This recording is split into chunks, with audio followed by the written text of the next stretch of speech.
Happy Saturday. We in here. What's going on, my people? Happy Saturday, happy Saturday, happy Saturday. My man DSB, what is going on, my brother? How you doing today, man? Welcome, welcome, welcome. We in here. Got a good conversation. On the profile picture, it's showing a letter. Hold on. Let me see. Hold on. I don't even know my own thing. Hold on.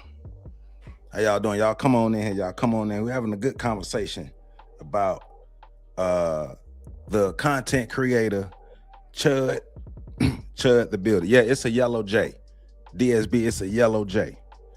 $ Joseph Ward 841. $ Joseph Ward 841. What's going on, Renee? What's going on, Kiki? How y'all doing? Happy Saturday, happy Saturday, happy Saturday. Chud the Builder. We're going in on him today. We is going in on Chud the Builder getting exposed to. I got some videos. If you don't know, I'm gonna bring you up to speed. We got a content creator out here. He's been out here for a little minute, trying to incite violence against black people. A white content creator who's trying to incite violence against black people. We got a backstory and everything that's leading up to what he's doing, and we got a psychological breakdown. Y'all know how we do over here. We don't just talk. We don't just react. We don't get emotional. All those things. We break it down. We understand, so we know what we're working with. So we know how we can best move to protect ourselves and do what we need to do to neutralize any threat that need to be neutralized. You heard me? Any way possible. All right. So, because I'm all about us making sure that we take care of us. I'm all about us making sure that we're safe. But I'm also about us making sure we're intelligent about how we move. We're strategic. We're always 10 moves ahead. This is chess, not checkers. Right? Chess, not checkers. And we are no longer showing up to the chessboard with Uno cards in our hand turned backwards. Like, we not doing that. Everybody else might can do that, but we not going to do that, right? So, an examination. And we're using some of the logic of Neely Fuller Jr. to help us with our examination. So I got a couple videos. Like I said, we're going to be examining the content creator, Chud the Builder. And according to Chud, he is trying to help black people. He's the guy that goes around saying that black people are chimping out. So I don't think he created the term, but he popularized the term chimping out. And it's a whole bunch of racist white people on YouTube. I saw a lot more on like TikTok.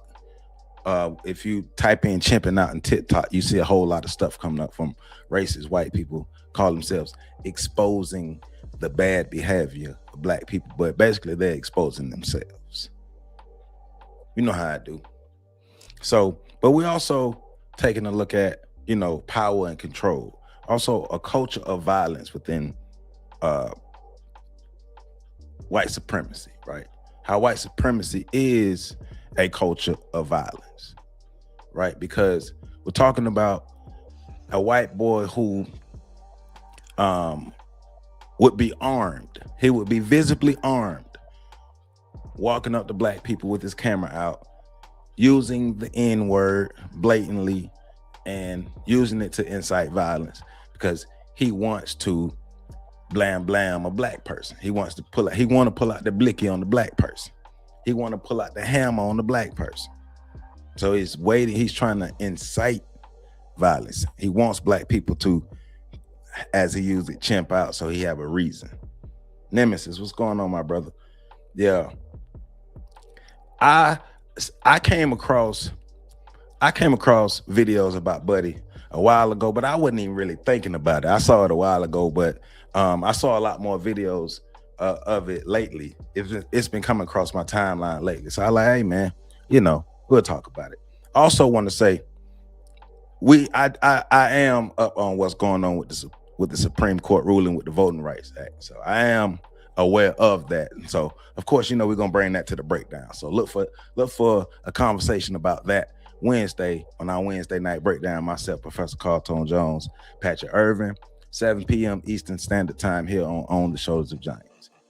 Okay. All right, DSB. Let me check right now, my brother. But we getting it in. We having a good conversation, having a good show today.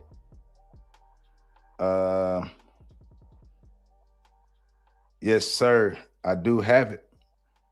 Let me respond. I appreciate you, my brother DSB. I appreciate you for your contribution to this channel. I greatly appreciate you, my brother. Always. Thank you. Thank you. Thank you. All this money, homie. I got all this money, homie. I appreciate you, my brother. I really appreciate you. So y'all know what we do. Hit that like button, comment, subscribe, share. Let's continue to build. Let's continue to support each other. Let's continue to make sure that we move strategically about what we're doing. So this is what this whole conversation is about. So make sure y'all strap in, get comfortable, get your snacks, everything. Let's put our thinking caps on too. Let's be critical about this because there's a lot of inflammatory content that we're gonna be viewing today. Things that's trigger warning content, all those things there. So please hit that like button, comment, subscribe, share, hit that hype button. Make sure you tell a friend to tell a friend to tell a friend to tell a whole nother friend so everybody can come on in and we can continue to spread this information and get better as we do. Of course, you know, we share information online, but the real work happens offline. All right. So let me run my commercial real quick and then we're gonna go ahead and jump into this thing. So I told y'all I was gonna get my merch shop up and running. So I've got it. So I want to show y'all my merch shop. So this is it. So I got some hats. So I got my own The Shoulders of Giants hats available for order. I have shirts. This is supposed to be like a canvas, some kind of shirt, jersey shirt. I don't know why they got that design, but it's a jersey shirt. Somebody wanted. Got hoodies, regular shirts, heavy, what they call it, the heavy tee, tees for men's, unisex tees for women. Everything. I got a mug. I gotta get this mug too. But this is the merch that I have available.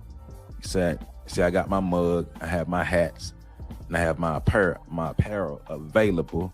And all of that is the links and stuff are below and connected to the video. So I got my merch shop up and running. Been working on that for a minute in the background to get my merch shop up and running. So I got it up and running. So if you want to support the channel, get you some merch, it's all available. Links below and links attached to the video. All right.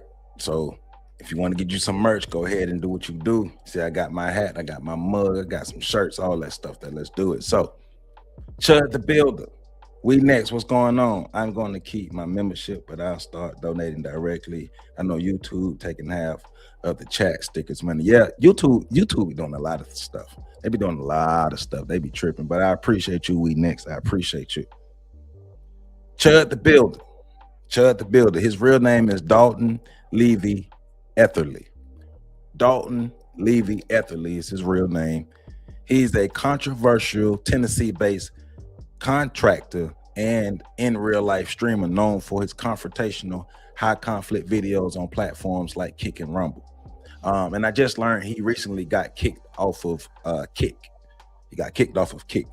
He often films himself in public engaging with strangers while promoting views described as free speech, patriot, and Christian nationalism. So basically he goes around finding black people and trying to incite violence by calling them the N-word. And then when they react, he like, see, they're chimping out. And so let me show you this video.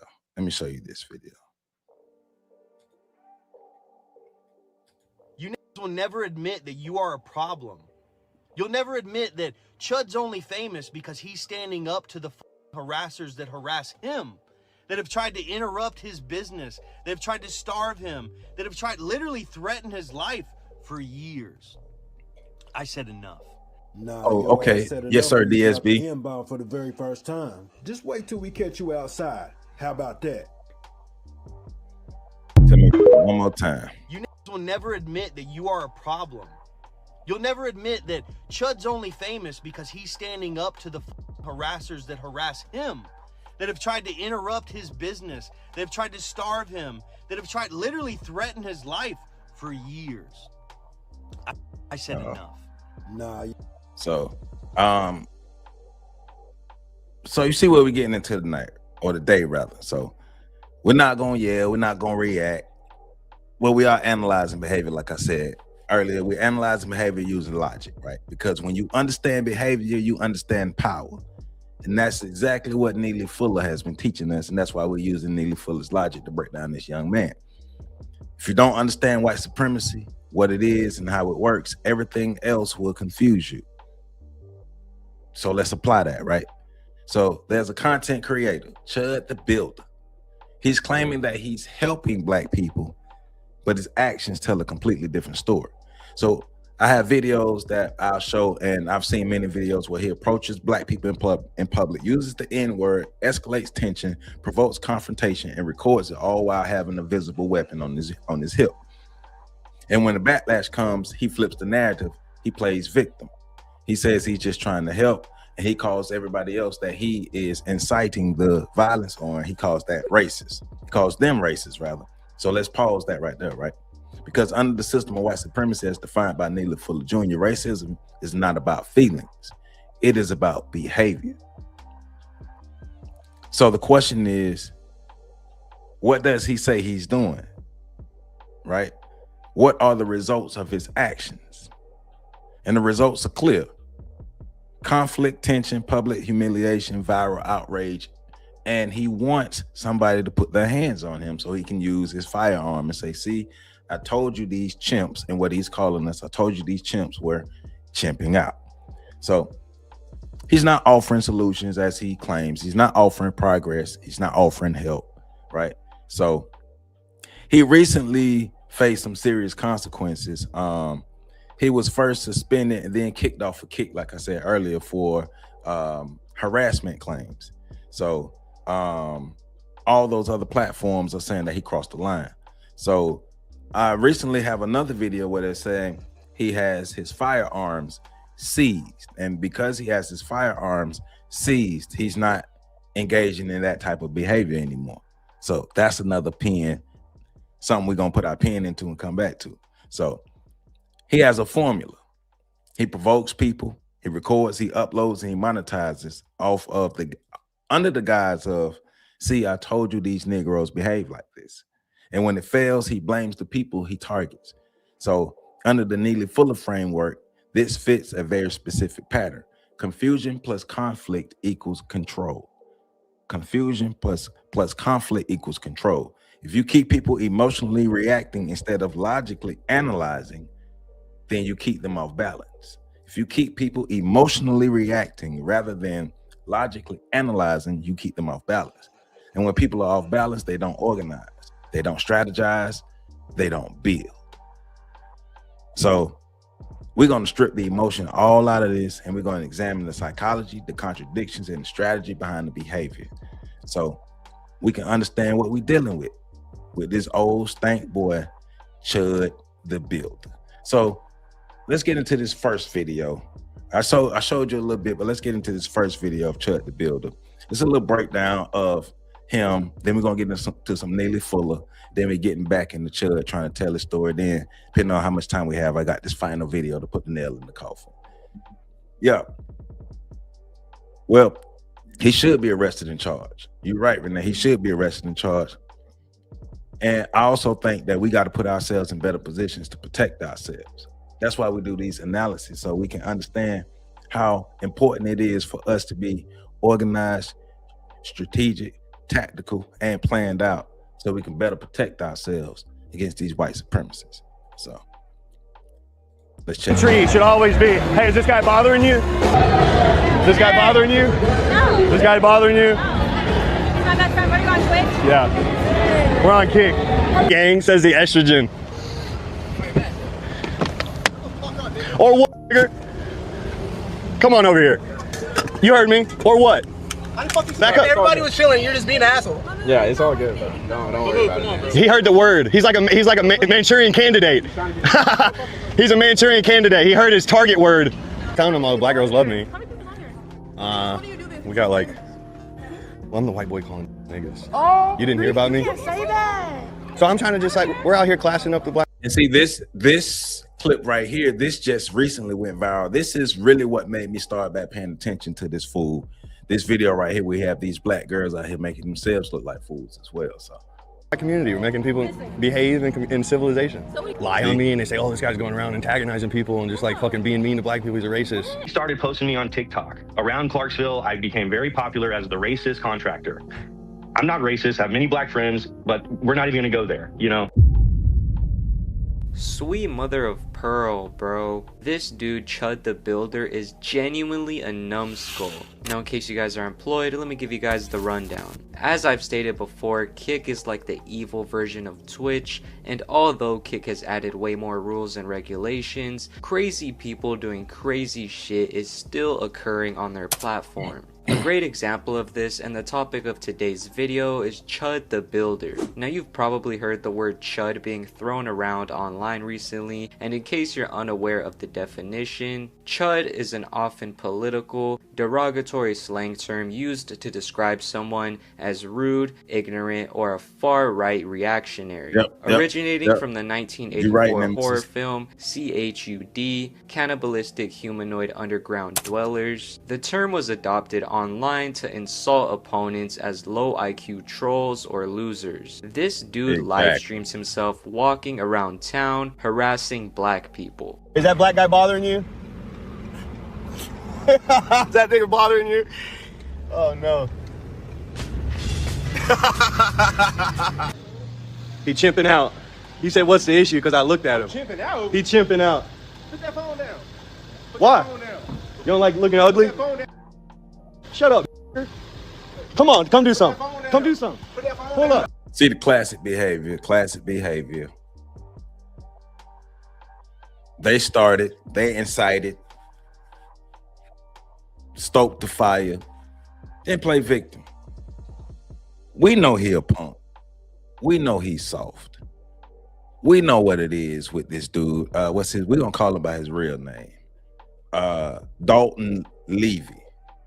We know about Dalton Levy. We know he's soft. We know Dalton Levy is empowered by that gun on his hip. We know that. We know he ain't tough. Real gangsters don't go around doing stuff like that. But he understands something. He understands that even though he's a low-level white boy, because he is a low-level white boy, he ain't no real white boy. He a low-level white boy who's trying to get the attention of other white people too. But even though he's a low-level white boy, he understands that he has white privilege. And the extent of his privilege may not be of those who have real power, but he has some extent of that. And so he's trying to exercise as much of it till it blows up in his face. Because he ain't no real white boy. He white, but you know, he low level. They don't respect him. The real white boys don't really respect him. But he understands that a bit of privilege comes with what he's doing, and he's exercising all of it that he can until it doesn't work anymore. But in his attempt to expose bad black behavior, you know, anybody with eyes can see. But of course, though, those people who support him are not trying to see the truth. All they want to do is have their thoughts and their beliefs validated, and he's helping to validate that. Under the framework of Neely Fuller Jr., once again repeated, racism equals the system of white supremacy. It is measured by results, not intent. He don't have no real world results. The real goal of the system of white supremacy is to dominate, confuse, and divide. Now, he's doing the confusion thing, but he ain't really doing a lot of dividing, and he has no real results. His is all about intent. There are no real results in his behavior. Hence, he ain't no real white dude. He's a low-level white boy trying to squeeze what little drops he can out of the system of white supremacy that he has access to. So understanding the difference between like real white people with power and little stupid ass white people going around doing stuff like this. Oh, he got found. Yeah, walk up. Right. That's what I thought. Yeah, all right. They chipping out. Hey man, you do they know you in Nashville? Yeah. I said I'm the #1 celebrity in Nashville. Are you? No, dude. I'm the white boy calling. That's what they call me around here. For real? Yeah. But I'm cool though. Only when they chimp out on me. I already know. You already know, yeah. I don't give a damn about the words. Exactly. That's what we're reminding people. You think white people should have the right to say whatever they want in America without being Right? I said the word nigga don't bother me no matter who it come from. There you go, man.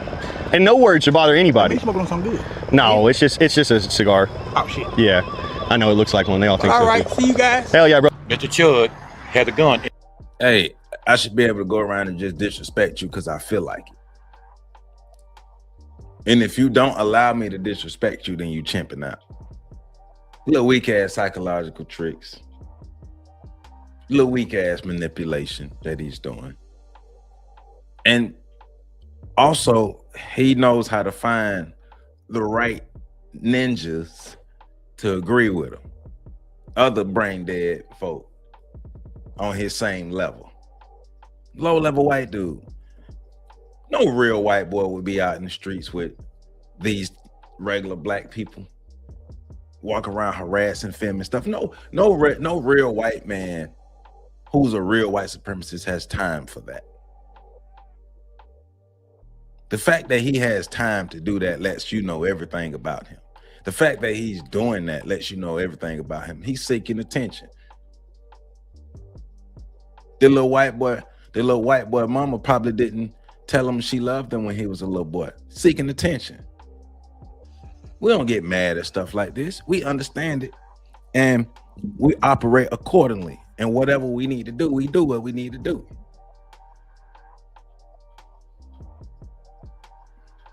But that's why we never just jump and just be reactionary to stuff. Come on, man.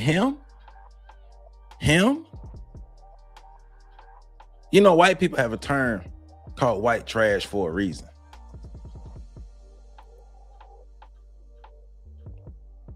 I'm just saying, the term white trash exists for a reason. His pockets. Listen to me. And he knows how to draw it like an old cowboy. Wow. You know, draw, boy. Draw down. He has a gun in his pocket. I mean, I'm being so serious. When you run up on this man and you're mad about the racist stuff he says to you, if you know, control yourself like a human. That wouldn't even be anything that moves you. I'm 54 years old. That don't move. Yeah, it don't move. Just control yourself. The nerve of him to tell somebody to control themselves. Remember, he's empowered by the gun that he has, or he had. So you guys are mature. This is we're trying to class up the black community. Man had See, it's stuff like that. You know, class up the black community. Yeah. Do you realize that you're exposing a small percentage of the black? This is one of the weirdest forms. The fact that they engage with him is a problem. Remember, he needs the engagement for the content. Cause he a little low level, little broke, little stank, little white trash. He need us for his content. He trash. You're right. He isn't worth it.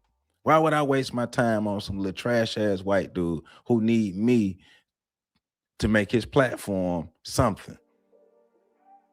Of quote unquote content ever, and what makes it even more pathetic is that he hides behind the excuse of I'm just practicing free speech. He claims that he never starts the problem. He claims that he's the one being harassed. And that's why he calls these people slurs and says that they're chimping out. If you're gonna be racist, bro, just be racist. You're already a loser, and the fact that you play victim and hide behind the whole I'm practicing my rights thing is so weak.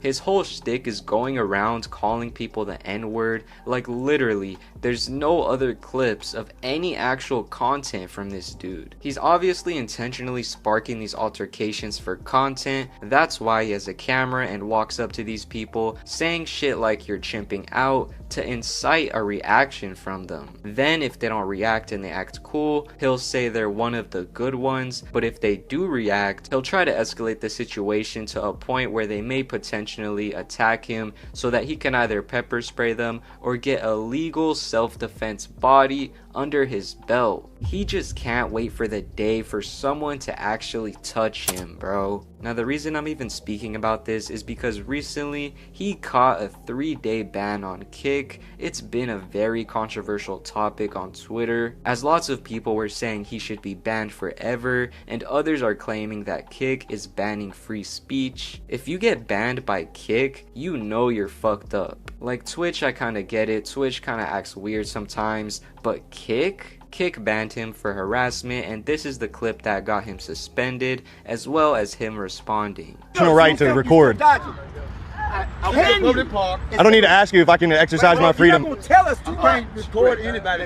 Yeah, I can. Yeah, I can. On me. Stay right there. What's gonna happen? What's gonna happen? Walk anywhere. Keep coming up. We gonna punch you. Walk anywhere in public. I'm gonna make your ass real quick. Me? Oh, is that all? So you're one of those guys? I'll spray the shit out you. Yeah. Ass. Why you acting like?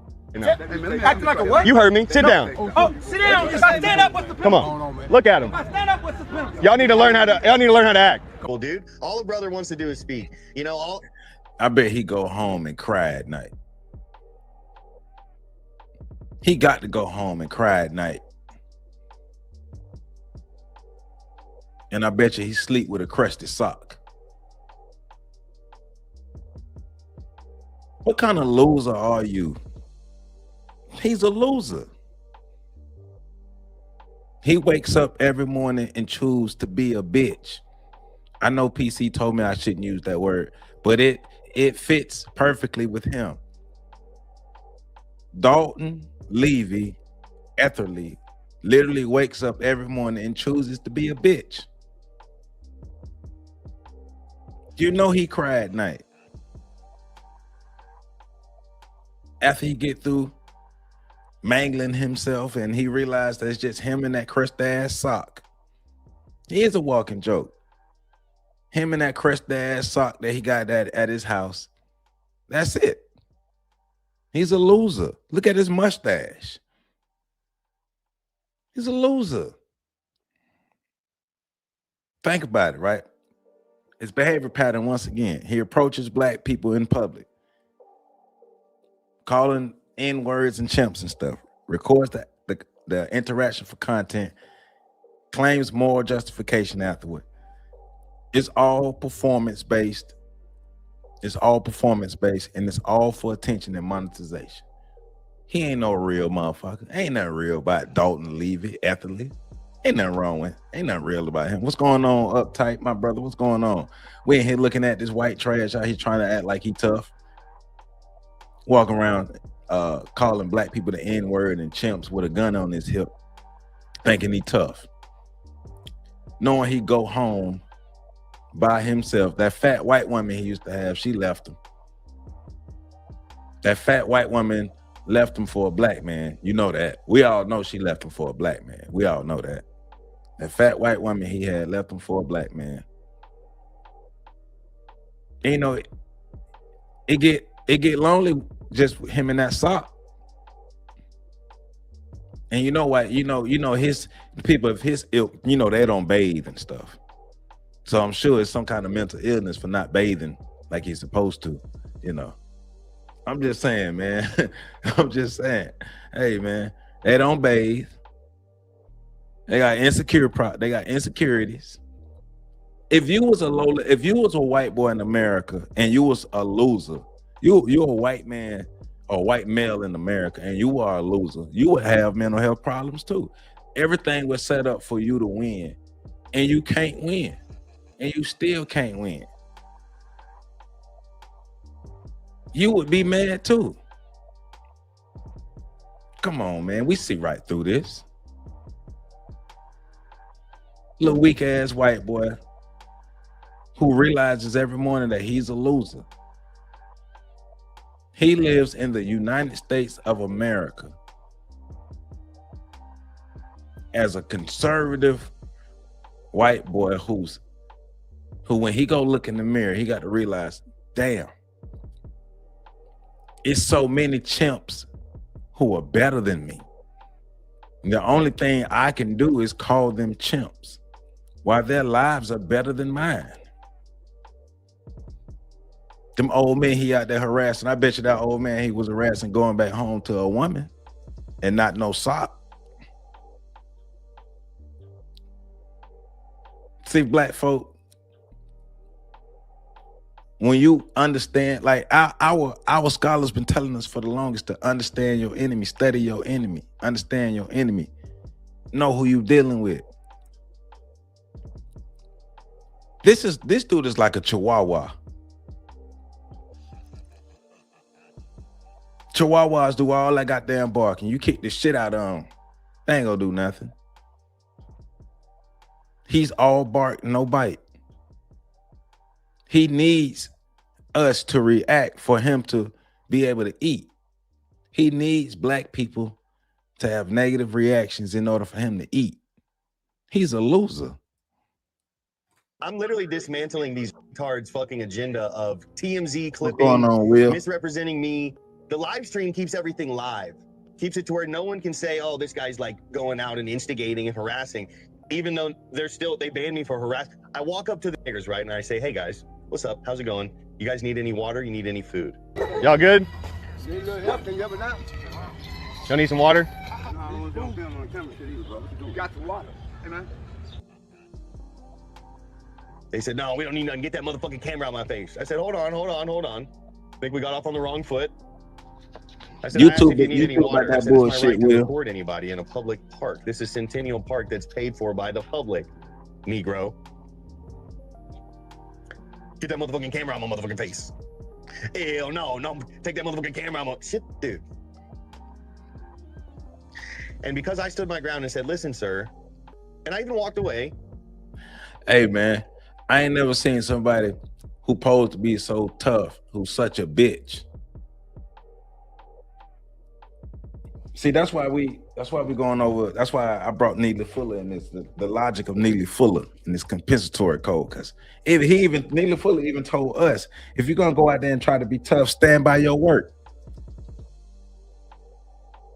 If you're gonna go out there in this world and try to be a tough guy or a tough woman, stand by your work.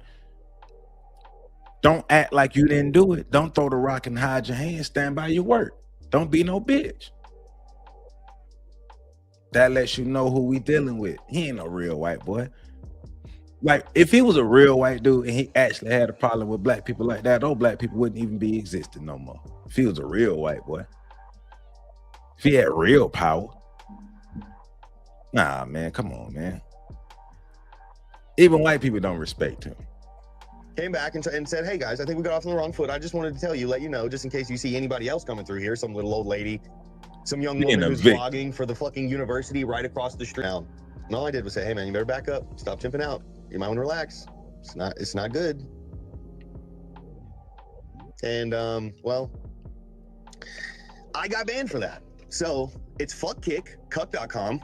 Fuck all of those faggots. I guess if you're not somebody who's out here trying to push degeneracy on the youth or beating people the fuck up live, beating some guy the fuck up live for no reason. Yeah, because you're not pushing degeneracy. Okay, dog. Then you can't be on the platform.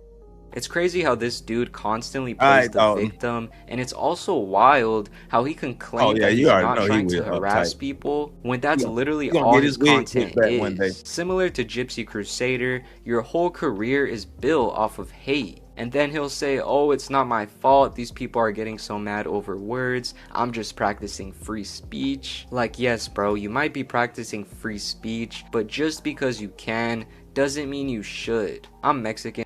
Well, let's be clear.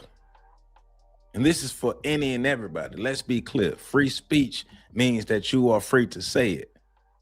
That doesn't free you from how other people react to what you say.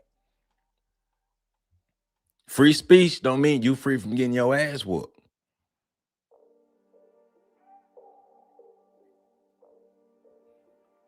But if he was a real adult, he would understand that. Because real adults understand that there are consequences to every action. There are consequences to every action we have. Shit, after the age of 15, you should understand that unless you know what I'm saying, a little special. That's why I don't advocate for parents whipping their children. But I do think every adult, including myself, and I think I done had my 3. Every human being need 3 good ass whoopings in their life. I've always said that. I just think at certain points of times in human beings' life, because some people might not need 3. Some people, I got like 2 good ass whoopings in my life, and that's when I changed my life. I got 2 good ass whoopings, doing some stuff I wasn't supposed to be doing, and I changed my life. Because I understood consequences very well. If I do A and B, it will equal C. And see, I don't know, he might have grew up in a dysfunctional trailer park or something like that. His daddy might have been a drunk, might not been there. You know, people who come from backgrounds like he come from, and those crime-ridden trailer parks in Tennessee, especially he from Tennessee too. Ain't no telling, hey, his daddy might be his brother and his cousin. We don't know.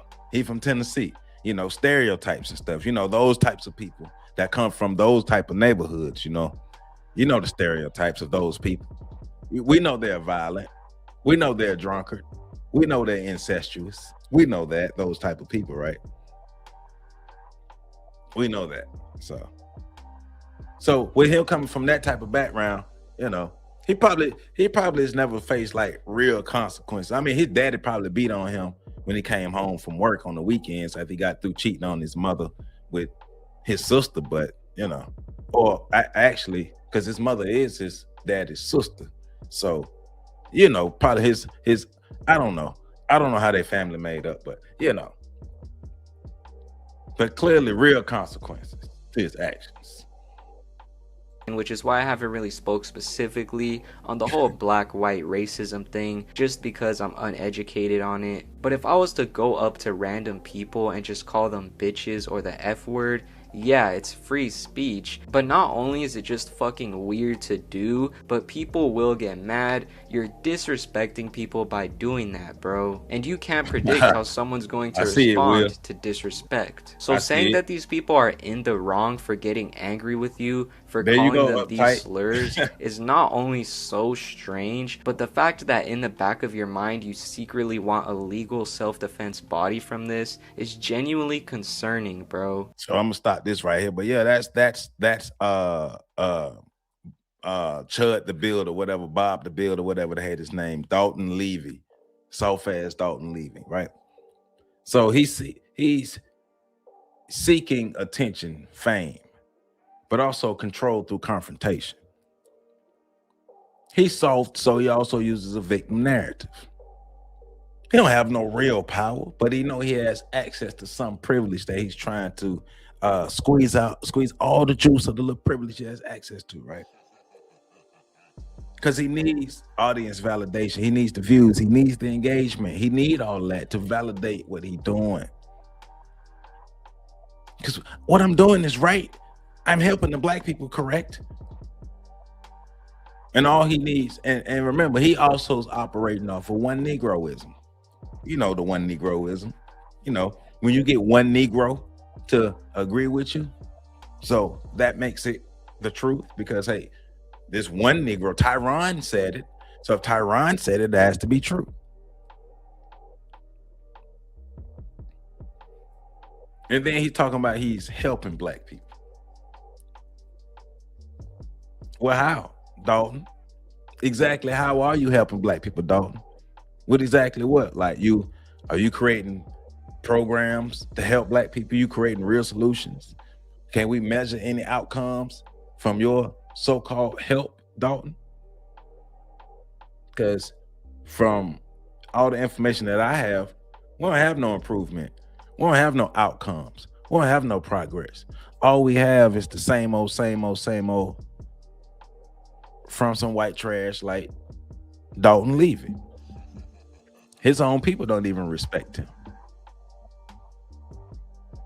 That one Shine Bone Nabisco. There you go. That Shine Bone Nabisco. Man, we see you, Dalton. We see you soft. He don't want no real smoke. And like I said, in the last video I'm gonna show, not only was he suspended from kick or kicked off of kick altogether, I believe in the video they were saying that his firearm was seized and he's not able to carry a firearm anymore. And so because he's not able to carry a firearm anymore, people haven't been seeing any videos. He hasn't been going around harassing people. I wonder why. So you mean to tell me all they had to do is take away his gun and his helping black people just stopped? So was the gun the motivation behind him helping black people? Woe is me. So man, let's see what Neely Fuller got to say about this, man. This is a video I put together with Neely Fuller a while ago. Let's see what Neely Fuller got to say about this. Or what you would like to express to the listeners before we commence with the entire program. Well, I wake up every morning thinking about the entire system of what we call,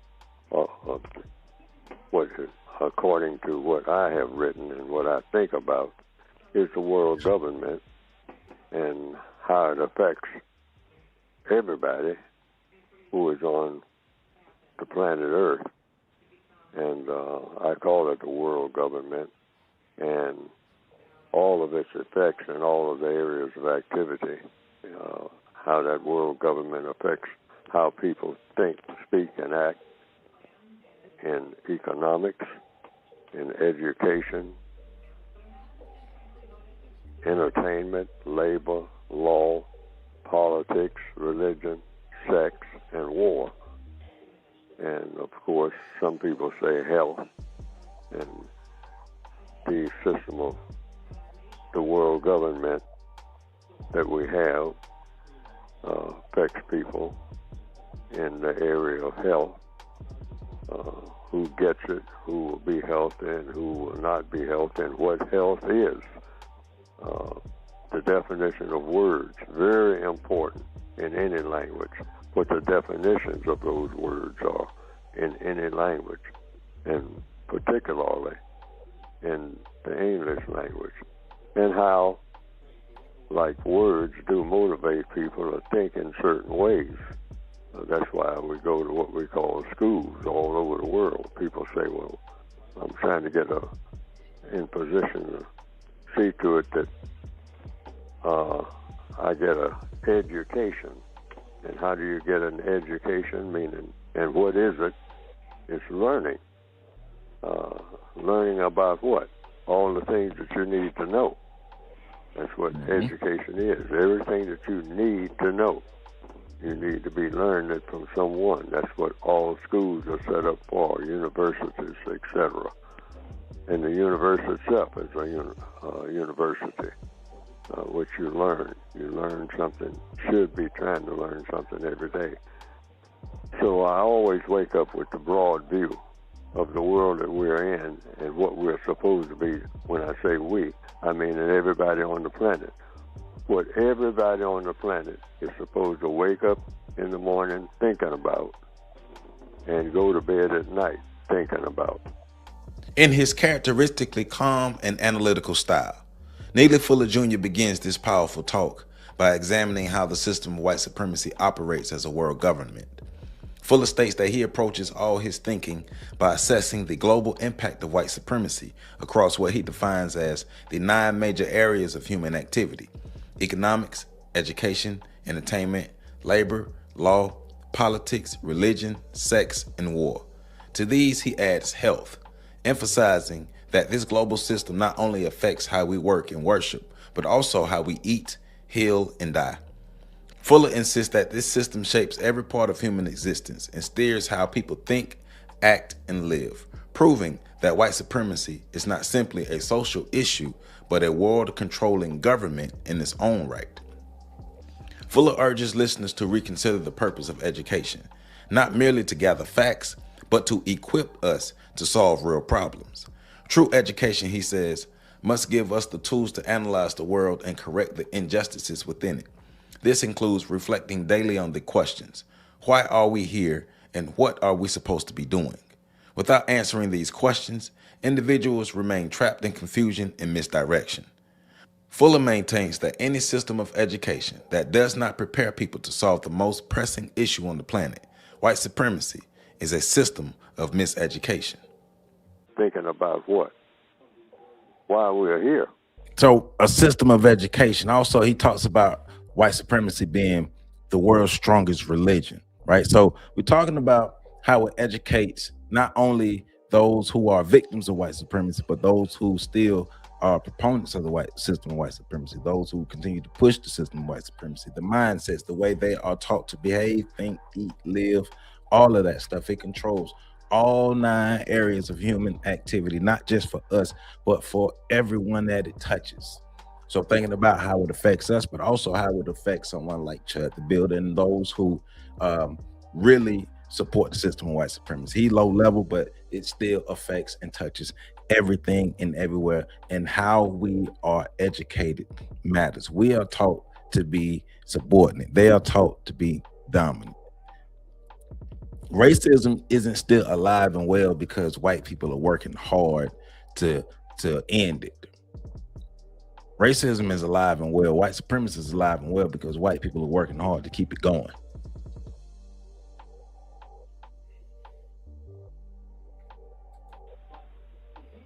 We're here, apparently, for some purpose, because we do things, and what is it we're supposed to be doing that's better than other things that we are doing, and try to improve on the things that we are doing using the time and energy, we, meaning all of the people on the planet who are here. So basically, I always try to stay focused on what's going on, y'all. EKS, what's going on, music? And how do I come to that conclusion? Because we have problems. So you just keep asking yourself that question. Why are people here on the planet Earth? We're here for a purpose. And some people say, they have their different views of why we're here through the various religious voices that we have. But then what is religion? Religion is just simply how you think about why we're here. That's any religion, why we're here, and how we're supposed to be going about using the time and energy that we're given while we're here. So it's just a word that you say, how do you use your time and energy? It's the same as economics or education. What do you use it for? Many people who swear by their individual religions will say, well, we're here to do the things that our religions require us to do. But when you look at what religion requires people to do, you come to the conclusion that if people are in action, they're either doing something that should be done or they're doing something that shouldn't be done according to their individual religions.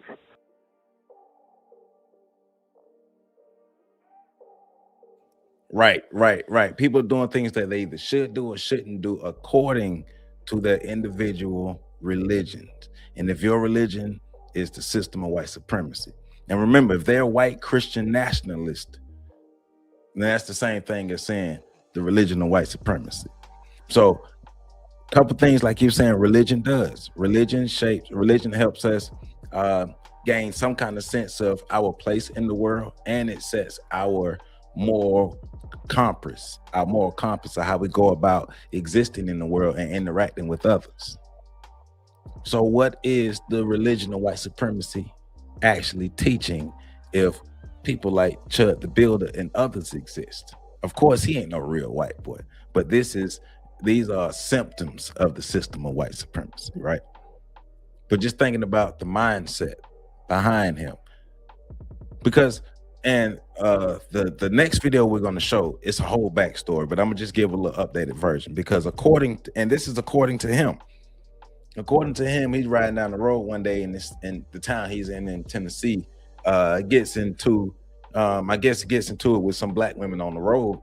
He ends up calling the black women the N-word, and they didn't like it. Of course, they reacted, and they took his picture, put him online, called him racist, and it was a downfall from that. And his thing is, I am going to make black people pay for not allowing me to go to be racist with no consequences, basically. And remember, we are examining this gentleman. See, when we come over here, we don't react. We examine it, so we know exactly how to roll. Because we're still learning. We're still learning. So we know exactly how to roll when we're dealing with the system of white supremacy. So if you ever come across somebody like Chud the Builder, you know what to do. He needs you. He needs us. But we need to understand the psychology behind it. Also understand the religious context behind it. And we ain't talking about the same type of religious context. We're talking about a higher religion. I don't care what none of these other religions talking about. They're not higher than the religion of white supremacy. These people submit fully to the system of white supremacy. Everything else is a sub-religion to the system of white supremacy. How does that religion of white supremacy teach them how to exist in the world? But it all comes under the umbrella of problem solving. So everybody's here, you can conclude, without making anybody angry, I guess, here to solve problems. What problems? The ones that are right in front of you. And that's something people should wake up in the morning thinking about. Problem solving. And so we have, that's getting back to the premise, we have a world government. That world government is called the system of white supremacy, if you're willing to tell the truth. That's the most powerful government in recorded history. And what is white supremacy? It's white people mistreating people who they classify as non-white, right, and dominating those people. Dominating and mistreating. Right. Those are the two major elements in white supremacy. So the question is raised, is that the kind of government and the kind of problem, or is it a problem, that we should be focused on? And the logical conclusion is yes. And so you say, well, we're trying to get rid of it, and we sometimes call it white culture versus black culture. So then you got other definitions that you have to search for these terms. What is white culture? Well, white culture is simply white supremacy. And what is culture and the religion? Non-white culture or black culture that we talk about? Black culture in the system of white supremacy is a reaction to the system of white supremacy, since that's the most powerful culture. Black culture is not the most powerful culture. White supremacy is the most powerful culture. I've been telling black people that for a minute, because we keep saying we are the culture, we are the culture, we are the culture. Yeah, as far as influence. But influence doesn't necessarily mean real power. Because if we had real power, we wouldn't go around complaining about everybody else benefiting more off of our cultural expressions than we do. Saying we are the culture does nothing but make us feel good about creating things that we can't protect and hold on to. Yes, we are the culture in terms of we create cool, but cool don't get the bills paid. Cool don't get you from under the thumb of white supremacy. Cool doesn't put you in a position of power. All cool does is make you feel good. We are the curators of cool, but when it comes to power, somehow we don't know what that is. But we are the culture. I thank Neely Fuller for saying that. Yes, because I've been telling people that for the longest. Black culture is not the dominant culture. If black culture was the dominant culture, I wouldn't be making this video about this low-level white dude going around doing what he's doing.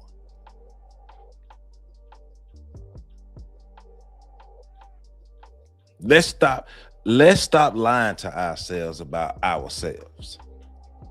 Let's stop just trying to feel good and actually put ourselves in a position to actually be good.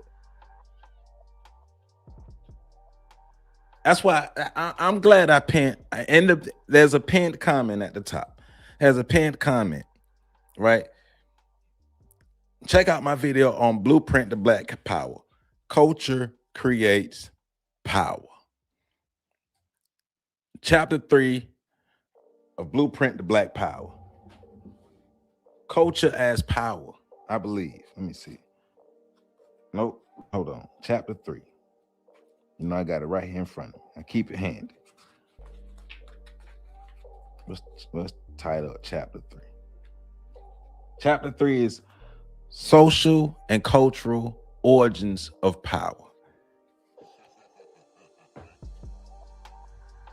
You don't just get power because you want it. You have to create it. And the culture creates power. We're so busy and so we concentrate too hard on creating cool. We never think about creating power.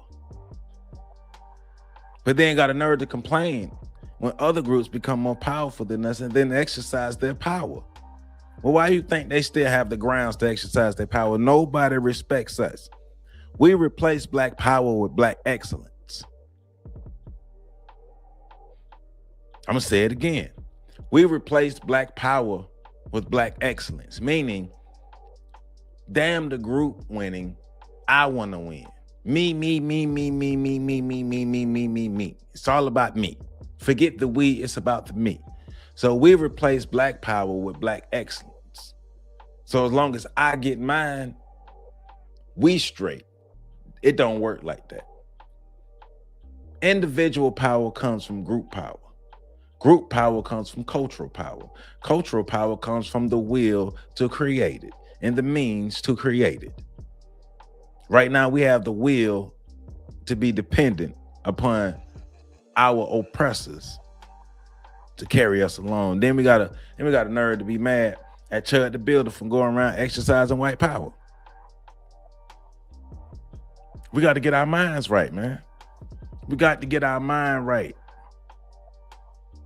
And black culture is subject to the system of white supremacy. So then all of black culture is just a reaction to the system of white supremacy. Truth right, Will. be told, logically speaking. So what we want to do is replace the system of white supremacy. Not with... I've been telling you how to deal with this fool from the beginning. He needs us. We have a low-level white boy. We have a low-level white boy who goes around filming people for content. He needs us to react. If we don't interact with him, if we don't react, he don't have no content. We don't engage with him, we don't have no content. He needs us. He needs us. We don't need him. He needs us. Yeah, we did replace black power with black excellence. We got a whole breakdown on that one. But the thing is, it's like somebody like Chud the Builder is not somebody that we need to create a whole game plan over. He's one low-level, weak white boy who understands that he has some semblance of power. Like Will said, he understands the little bit of police interaction that he can have with him, and he carries around a firearm. Because remember now what I just said earlier too, right? And I'm gonna show you in one of my last videos. I'm gonna show you if what they're saying is correct. He was walking around with a firearm on him.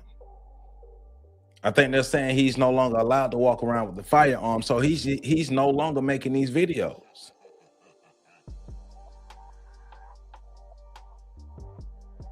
Now, he's not the first and he's not going to be the last.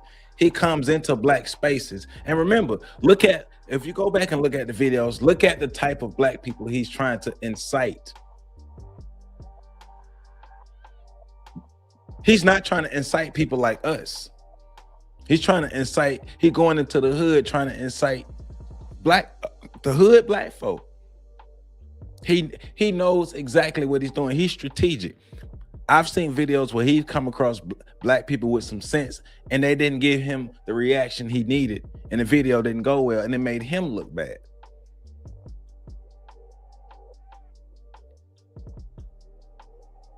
But all we got to do is, for one, you can't engage with folk like that.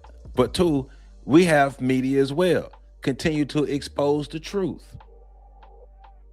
Now, We can sit here all till we blue in the face and say, hey, we shouldn't do this, do this, do this, do that, do that. But remember, he's not approaching people who watching this podcast. That's not the people he approaching. He approaching people who don't know nothing about the system of white supremacy. He approaching people who don't know nothing about none of this. That's why they go to the hood. There's all real strategy in everything these people do. Remember, he ain't no real white supremacist. He ain't no real white boy. He's what his own people would call him, white trash. You gotta remember when you target a specific group of black people, that's strategic. Why isn't he targeting like high achieving black people? Why isn't he targeting black people with clout? Why isn't he targeting black people with a name, or black people with some semblance or some kind of modicum of whatever, right? He ain't targeting those type of black people. He going out in the streets targeting like college students and drunk black people and stuff like that. We can't take him serious. But also we got to remember too, we could put in all the safeguards we want. He ain't talking to us. He ain't gonna come up to me because he ain't gonna be where I'm at. He's gonna go to where he know it will be the least amount of real consequences and the highest chance of physical conflict.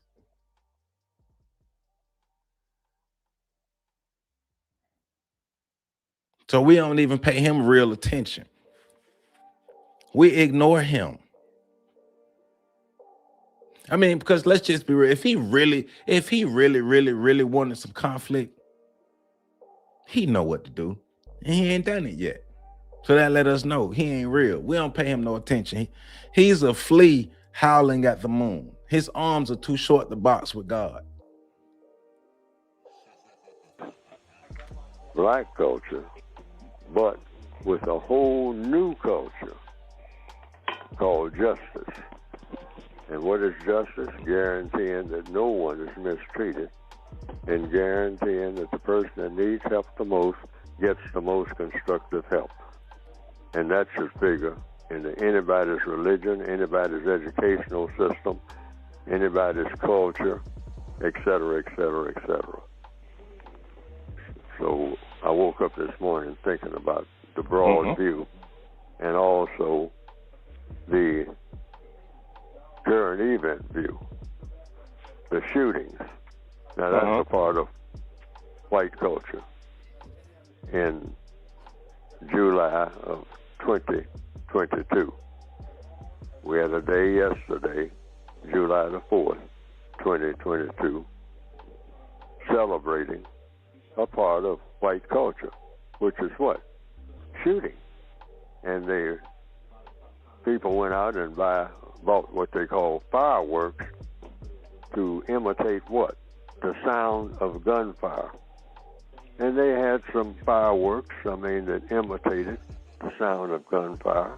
And they had some fireworks that was real gunfire. And they call it active shooters.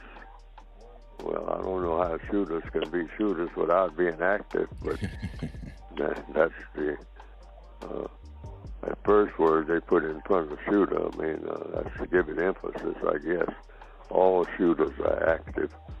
And so mass shooters, active shooters, they're shooting, and people are falling down, and some of them are dead, and some of them are in pretty bad shape and will be that for a long time. And that's a part of what? White culture, the glorification of violence, particularly through the instruments that do shooting. Right. And so what sets people's minds to that? And that's what I'm thinking about. And do these things make problems? The answer is yes. But when you glorify problem making, what you put out is what you get. Right. And so we need a counter system for that. And that's what a system of justice would do. So, once again, white supremacy is a system, a culture, a religion of violence and dominance. It's what they put out. It's how they got to where they are. Black butterflies, I don't know if a class action lawsuit will happen because of the people who he's targeting. Maybe one can happen. I'm not sure. I'm not big on the law. I'm not a lawyer person like that in that sense. So I'm not sure. But once again, I think that's why he targets the people that he targets, because it's little to no consequences that comes from it. Right. So some backwood white dude from Tennessee who, once again, and I'm about to play this next video where he's out of his own mouth telling the story of how all of this started, what made him become the person that he is. So yeah, but it's wild. Ernest, tune in Wednesday. Ernest, tune in Wednesday, 7 p.m. Eastern Standard Time. We're gonna talk about the Voting Rights Act decision. We're taking that to the breakdown. So tune in Wednesday, 7 p.m. Eastern Standard Time. And don't forget about my Tuesday night live stream, Tuesdays at 9 p.m. Eastern Standard Time, right here on the Shows of Giants. Just remember, I go live every Saturday at 3:30 p.m. Eastern Standard Time. Every Saturday at 3:30, every Tuesday at 9 p.m., every Wednesday at 7 p.m. Tune in. All right, so please hit that like button if you haven't already. Hit that like button, comment, subscribe, share. All the ways to support this channel is in the description. And let's continue this conversation. Chud the Builder. Because what we've basically done is stripped away all the levels of who he is, Dalton Levy. Stripped away all the levels of the veil that he had up, the disguise that he had, and the things that he likes to hide behind. A grown man who play victim. Hey man, you've been working around this nut house called the internet, but found my way to the Joseph. Yeah, come on, get this medicine, my brother. Come on, get this medicine. But you know, hey, we dealing with another fool over here. But let's get this medicine in. So this is Chud the Builder telling his story and telling on himself. And he's being interviewed by another fool. So yeah. Mild-mannered guy driving the speed limit, and a group of black people started screaming and attacking you. So this is him. I'm gonna start it back over. This is him telling the genesis of what created the internet Chud the Builder, but he been an asshole his whole life. So you're just a mild-mannered guy driving the speed limit, and a group of black people started screaming and attacking you. There must be a detail you're missing. Came out of nowhere. Well, there was no, I was just driving to work, and she starts yelling at me saying, "What the fuck's your problem? What's your problem?" And I said, "Nigga, I'm just doing the speed limit." And then as soon as I said that, so of course we know, remember, he a punk, he weak, he's soft, he ain't got no nuts. So of course he's not going to tell the truth.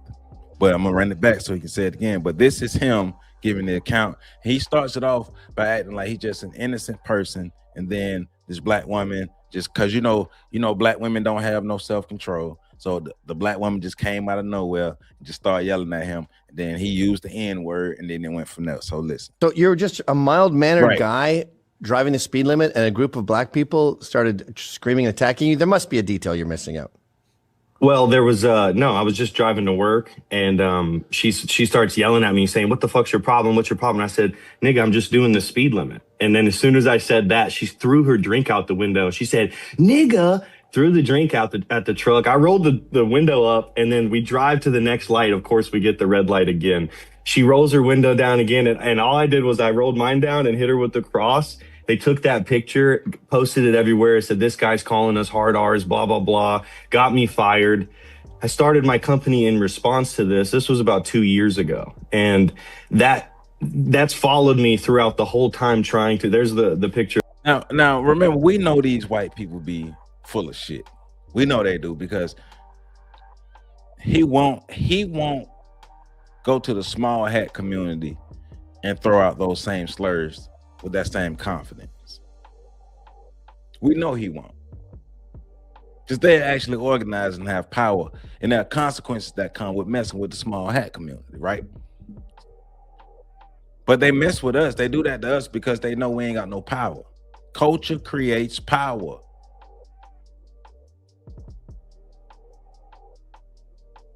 So yes, he want to go around and feel like I could just do what I want to do and say what I want to say to black people, because black folk don't have no power. They ain't gonna do nothing about it. But remember, he's not exercising his right of free speech to all groups of people. He's not going around calling every group of people the derogatory terms toward that group. He's only targeting us. Remember that. Me with the cross, and they've been trying to cancel me and slander me, and they posted me all over Facebook the entire time I've had my company, trying to say, do not hire this guy, he's hateful, he's this, is that. They say nothing about the work I actually do, but slandering me to the point where I had my tongue basically sliced out of my mouth. Facebook would not let me post anything, wouldn't let me comment, wouldn't let me. They're saying he's a rapist. Okay, you're being metaphorical when you say your tongue chopped out of your face, right? Yeah, modern day tongue slicing, when like the deplatforming. And yeah, obviously the metaphor is that this is what they do to people. They let them slander you. Meanwhile, you can't defend yourself or say anything in response. And so I just started posting on Instagram, and then Instagram immediately after the fire lane video, the one you just played, that one went viral and they deleted my whole account. They just deleted my other backup today.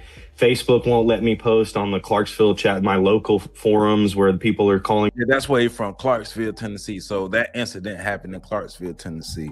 And you see, he's not a man. He don't have the testicular fortitude to stand behind his work. His consistent behavior that he's shown online shows us that whatever confrontation he had with those black women, he started it. There's enough information or enough videos online showing his exact behavior, his behavior patterns for us to know that he started that with those black women. He started that so he can call them the N-word. And then when it didn't go his way, he created this in retaliation to black people. This is his way of getting back at black people. So it shows you how much power he don't have as his little white trash self.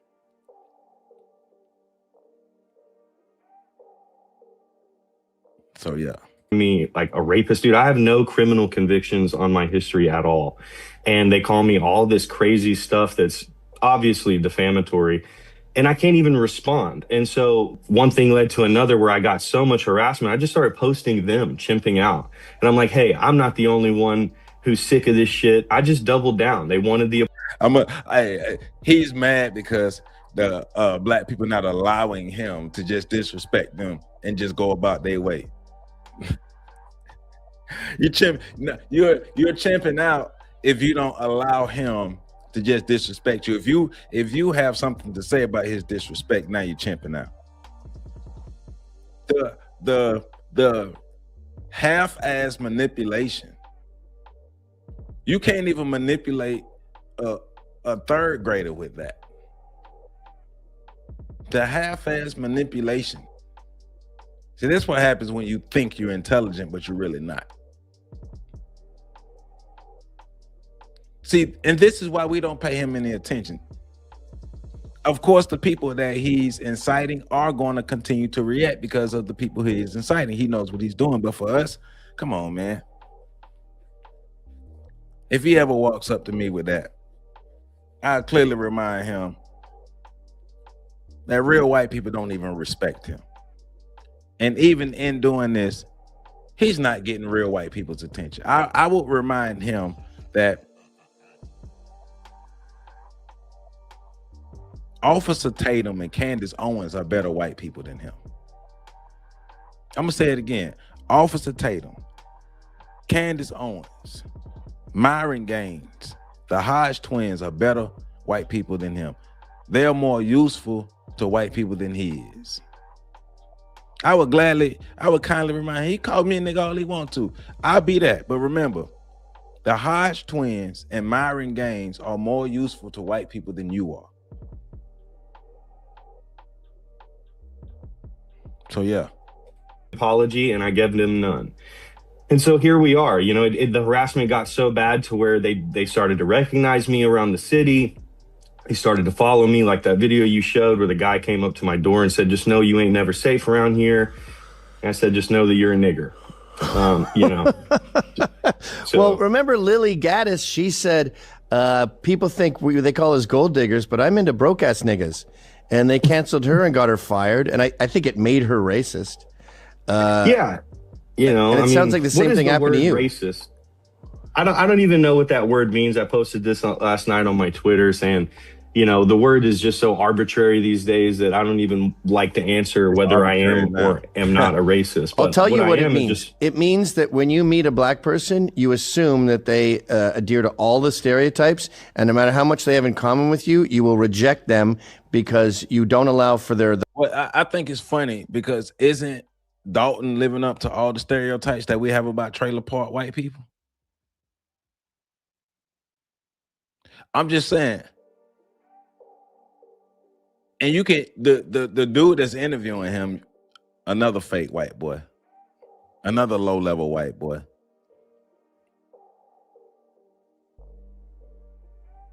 But isn't Dalton living up to all the trailer park stereotypes? I'm just saying, you know, since we want to talk about stereotypes. I mean, hold on, let me Google white trash real quick. Let me Google white trash. White trash meaning. White trash is a derogatory classist and racist slur used in American English to insult poor white people, often implying they lack moral character, education, or social value. Dating to the early 19th century, it historically differentiated elite whites from the lower class and is often used interchangeably with terms like redneck or trailer trash. As a class-based slur used to disparage individuals based on poverty, particularly in the southern U.S. He is from Tennessee, often attacking them as dirty or uneducated, as an accusation of lacking white privilege. Yeah, I'm just saying he fit the definition of white trash, though. It is used to mock white people who do not fit the societal expectation of being economically successful, sometimes reinforcing a white other stereotype. I'm just saying. The possibility of any kind of exceptions or any kind of pattern variance. That's what a racist is. Well, definitely, that just sounds like a closed-minded person. And yeah, I run into them all the time in the Twitter comments. They're annoying. And it is what it is, but, you know, we'll pray for these people. Right. I'm just calling out the bad behavior, and I'm told that I'm a hateful person for using a word. And so that to me sounds like someone who's trying to police your free speech. And, you know, if the whole city says, well, you're not allowed to say that word, still, I'm going to stand up and say, yeah, this is America. I'm allowed to say it, especially when they walk up to you and they harass me for years, saying that I'm a cracker, I'm a this, I'm all these defamatory things that are falsifiable. After you was exposed for calling those black women a nigger in public, he keep refusing to say that. He keeps acting like that's not the genesis of all of this. You called those black women the N-word in public and everything went downhill from you, and you've been acting like a bitch ever since. And, you know, actually illegal. I'm not saying anything illegal. And then they slander me whenever I go viral for showing their behavior. And that's not illegal. It's not illegal. He just said it's not illegal. Don't be a hypocrite. It's not illegal to disrespect people, to slander people. It's not illegal. He just said it. Let's let him say it again.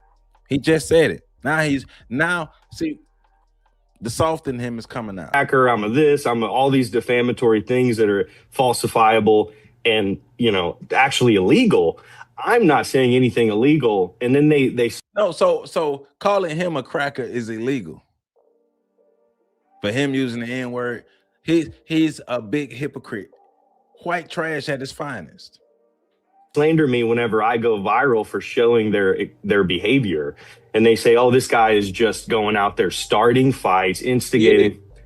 They've shown no evidence of that. I've shown all the evidence of the opposite, but they don't let me post my side of the story on the Facebook forums where all of my city unfortunately exists.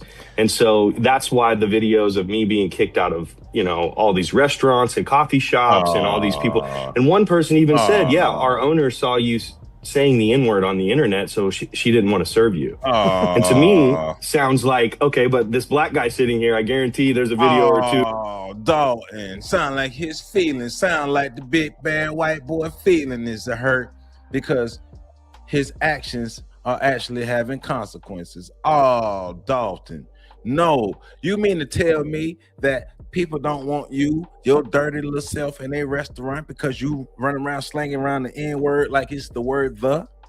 Oh, Dalton, don't tell me your feelings are hurt. Come on, Dalton. You supposed to be a big, tough white boy. You supposed to be the man. You supposed to be Chud the builder. You supposed to be able to take it. You mean you can give it but can't take it? Oh, come on, Dalton. Dalton, leave it. What you doing, man? Come on, man. Come on, Dalton, leave it. With your little suspenders on.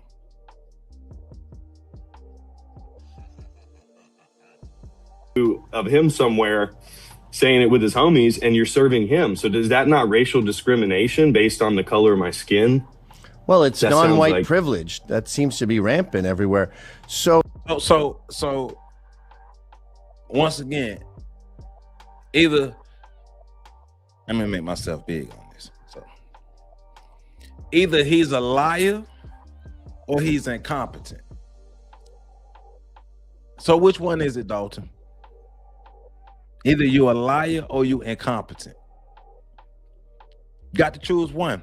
Because he's saying, well, the lady didn't let him in the restaurant because he went viral for using the N-word. But he's saying there are black people standing around the corner calling each other the N-word. Okay.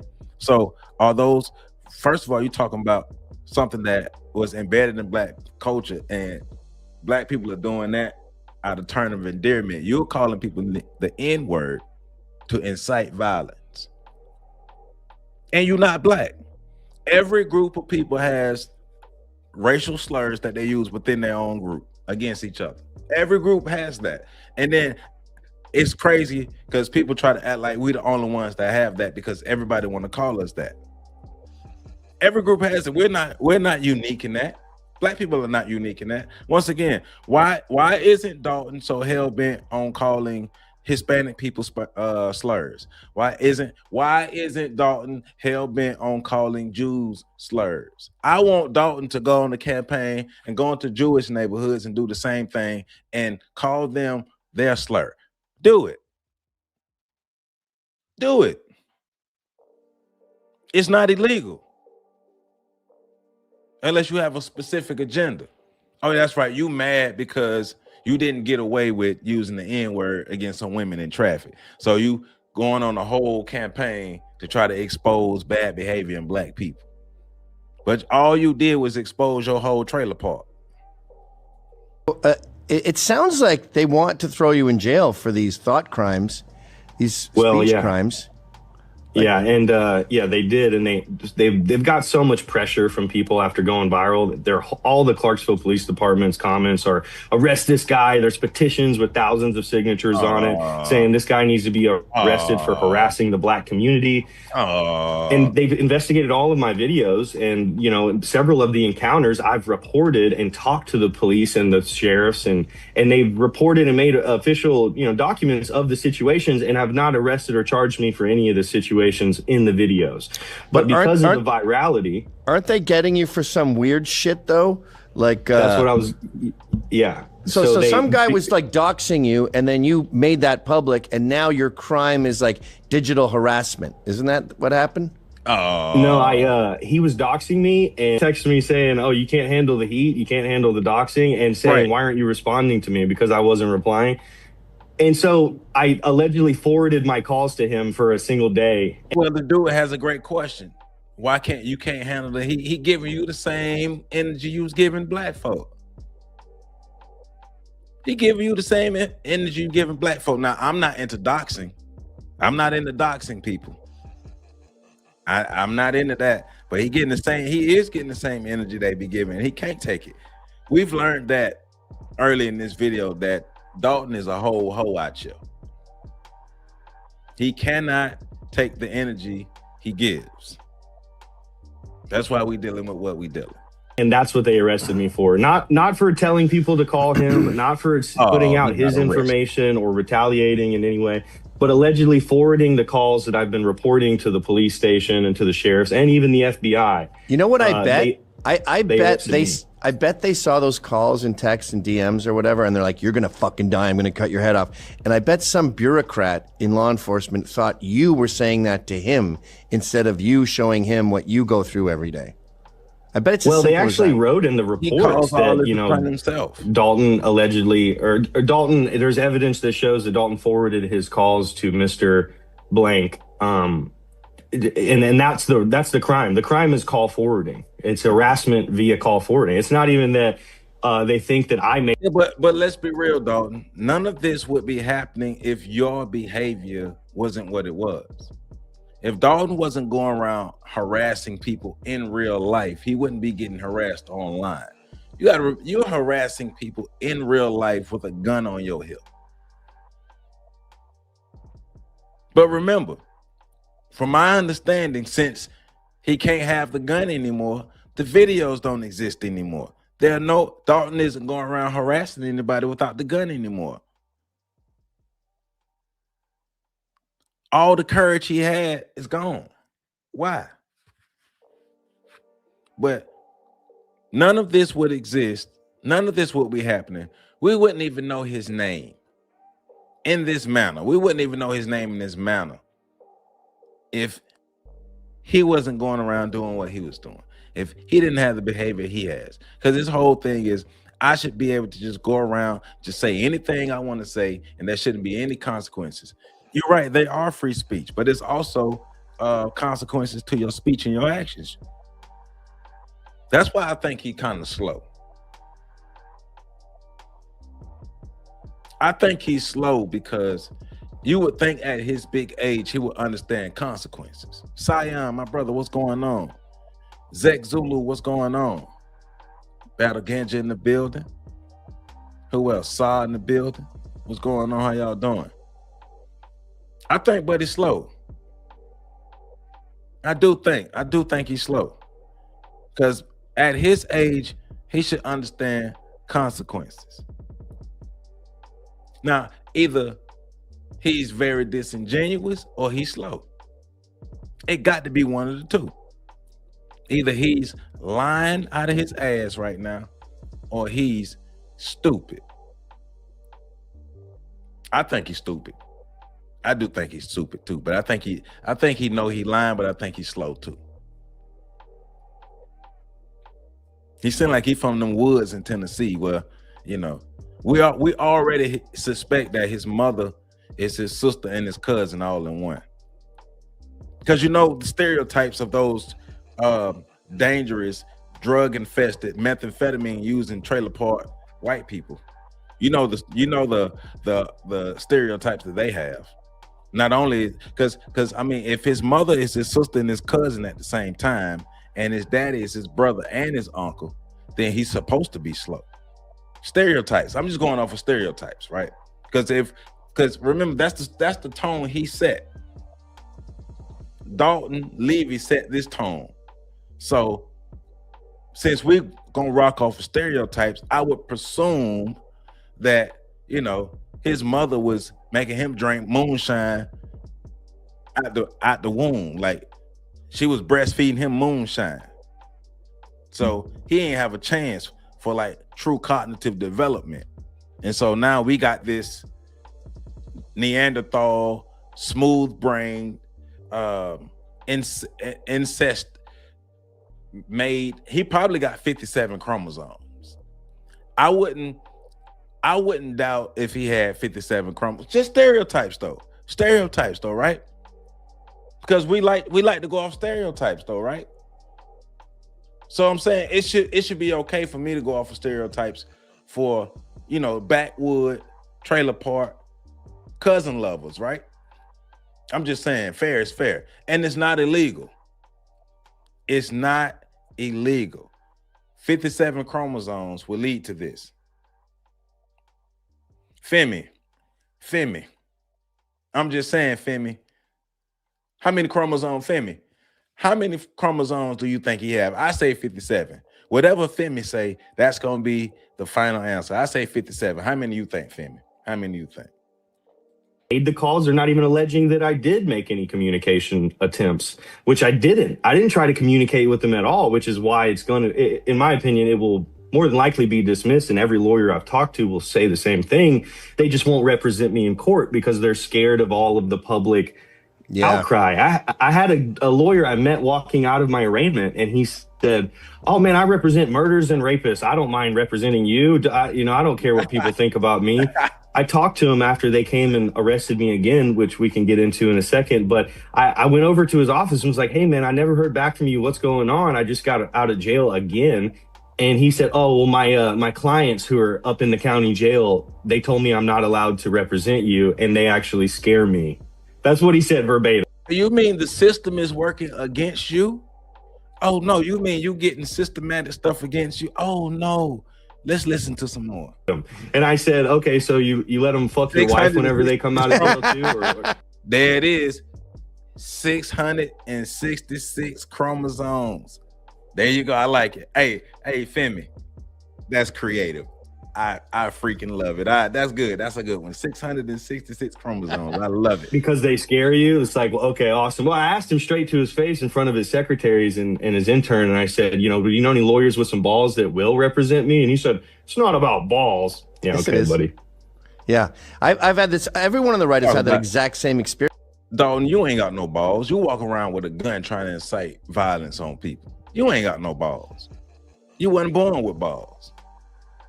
And you have the mustache of somebody who spends time with Chris Hansen.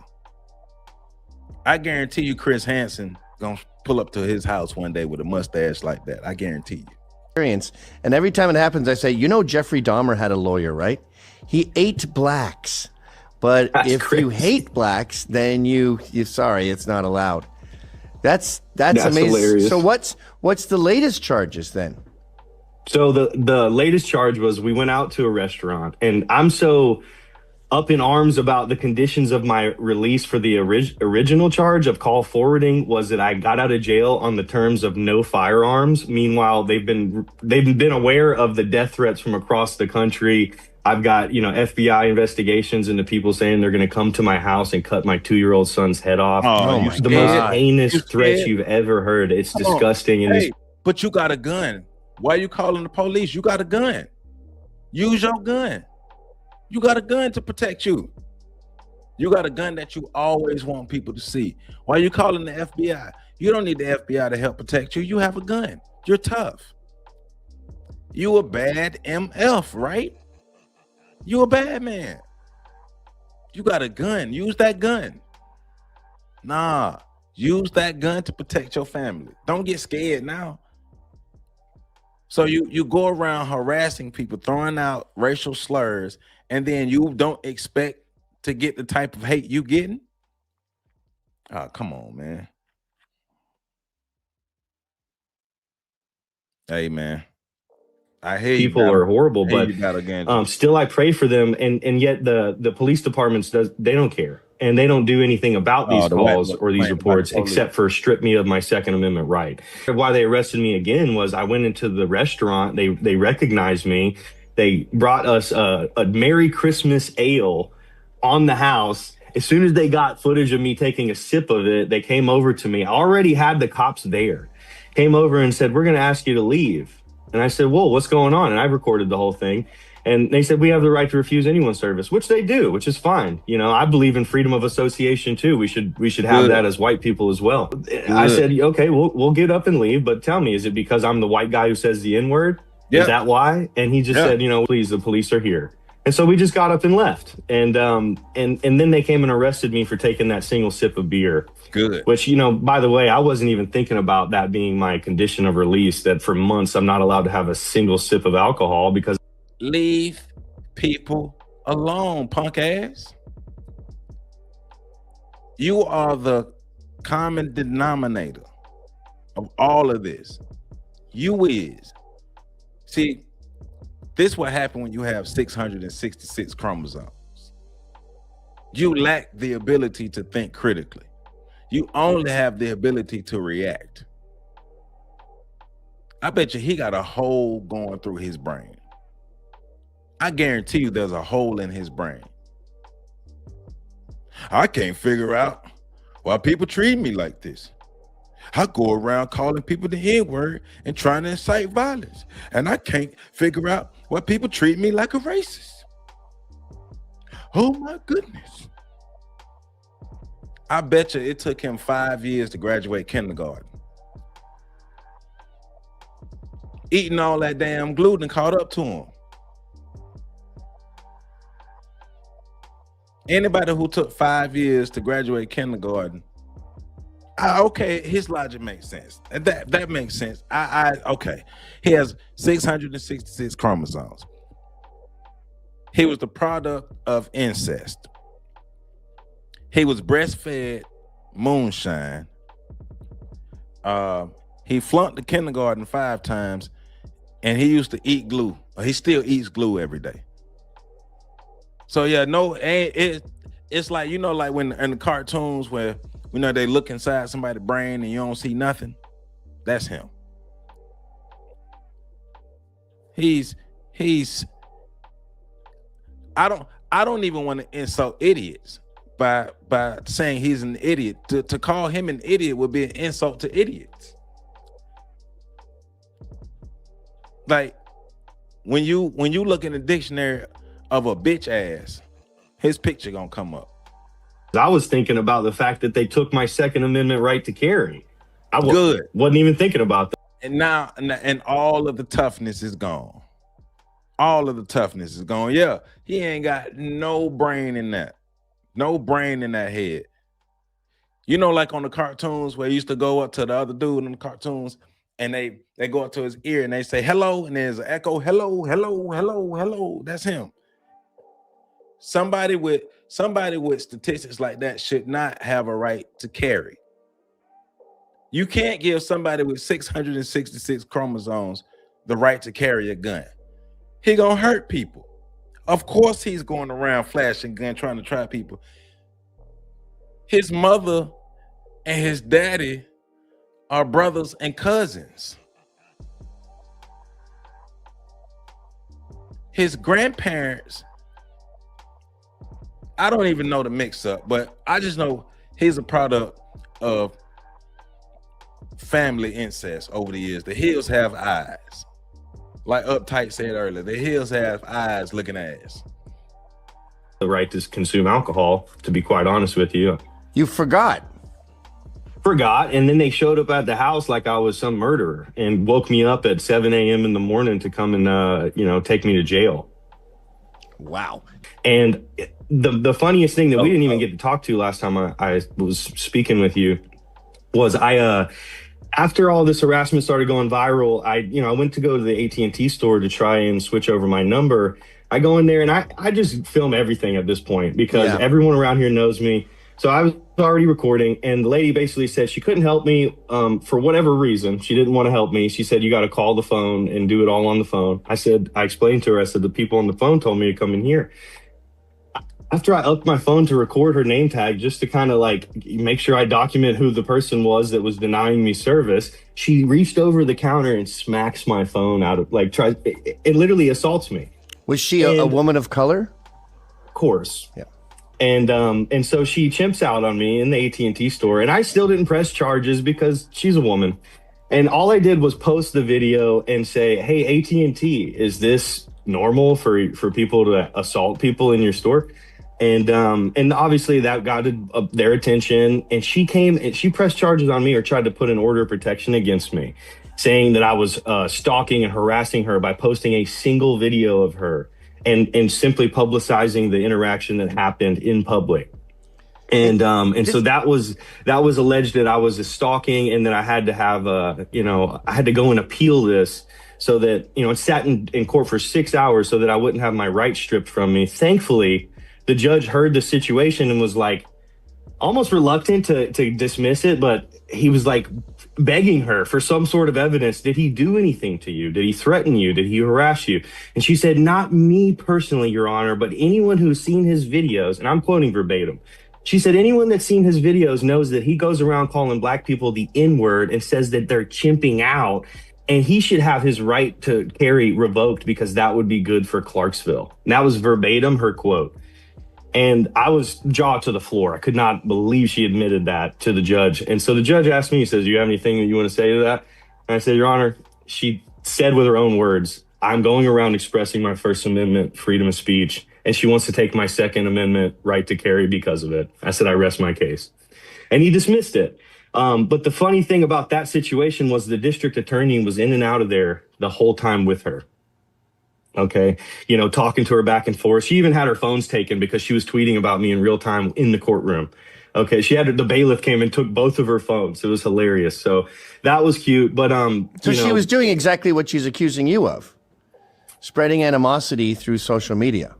Yeah, they all. Right, but why you crying about doing what you doing? And Nemesis, I hear you. I do hear you overall. That's why I played the Neely Fuller part, talking about the culture of violence. I do hear you, but this dude right here, it backfired. What he was trying to do backfired on him as an individual. Overall, for the culture of white supremacy, yes. Him as an individual, it backfired on him. Because, yeah, overall, the culture of white supremacy with proximity, they can use all their weapons and all that against us. Yes, the culture of white supremacy. And that's why, like I was saying, that's why I played the Neely Fuller part. And that's why I set it up the way I set it up. But this dude right here, it backfired on him. Because he got some access to it, but he don't have real access to it. And it kind of you can listen to how he's telling the story. It backfired on them. Now, I'm glad you did bring that point up because, yes, let's bring some sense in this. Yes, let's not go around acting like all white people gonna get the same treatment as him. And so that's why at the end of the day, us as black people, we still got work to do. We still got to put ourselves on code. We still got to take care of ourselves. We still have to organize ourselves. We still have to be better. We still got to recognize what's going on.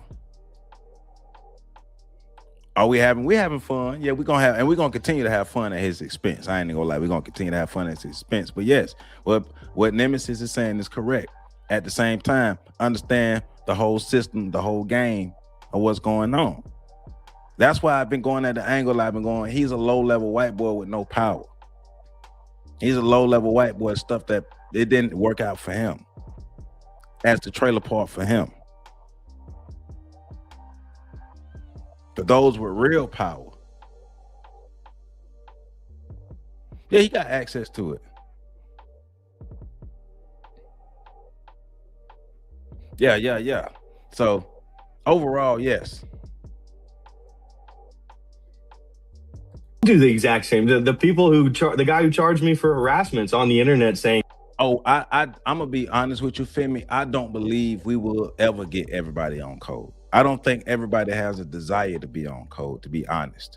I think, to be honest, I think we have to let go of the idea of everybody on code, and we have to start looking at a critical mass of people who give a damn to be on code. Good riddance, get rid of this guy, when people are saying we're going to find and kill him. Like, they're literally saying that we got a bounty on your head. The whole black community wants the Chud dead. I mean, I'm out here, and I said it as this analogy before. It's like the classic movie trope of everybody stuck in the bunker, you know, and the black people are trying to convince you can't go outside. It's all radioactive. And all it takes is one guy to go out of the bunker and take his helmet off and say, look, the air's fine. We can breathe. Yeah. You can take a deep breath and show them that you can call them a hard R to your face. And we still do have freedom of speech, you know, and they can't take it from us, because the second they start encroaching on one word, whether it's hateful or not, quote unquote, they encroach on the rest. And they say you have freedom of speech, but you don't have freedom of consequences. And I'm just like, well, replace speech with religion. But remember with him, his thing is, I want to go out and be able to call black people the hard R so I can incite violence and be able to have content because that validates him. And remember, like I said, he goes to the specific communities that he go to because he understands he's going to get a reaction from the specific people that he's dealing with. He's thought about this at least a little bit, but he's going to target who he targets for a reason.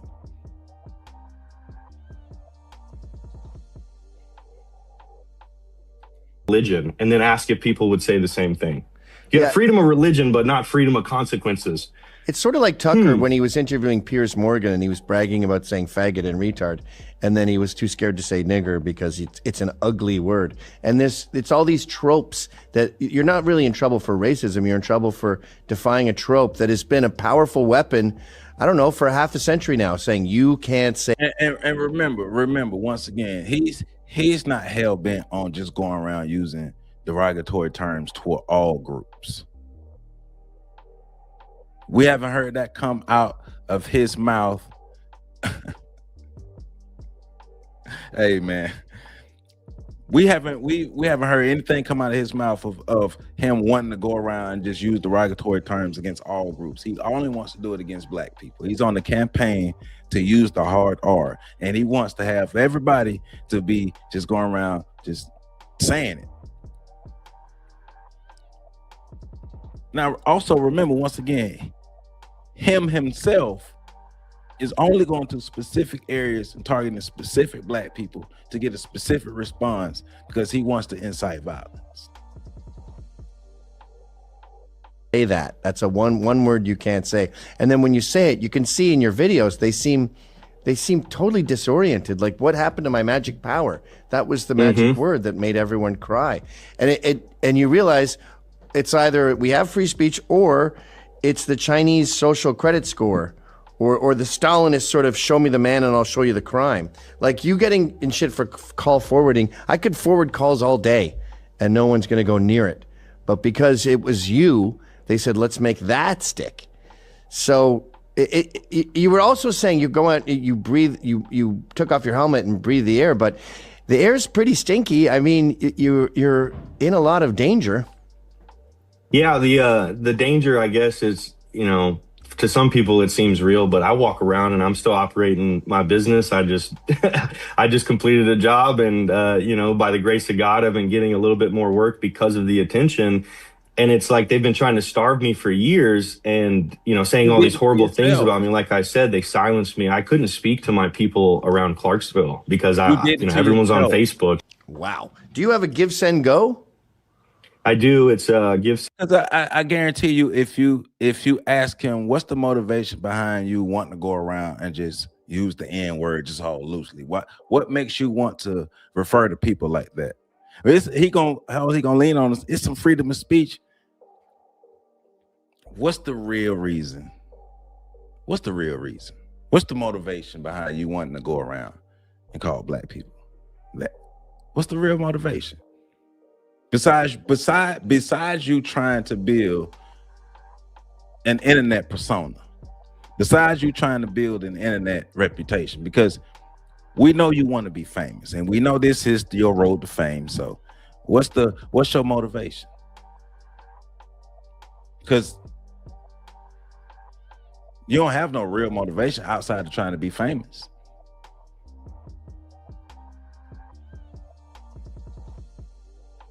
I'm just saying.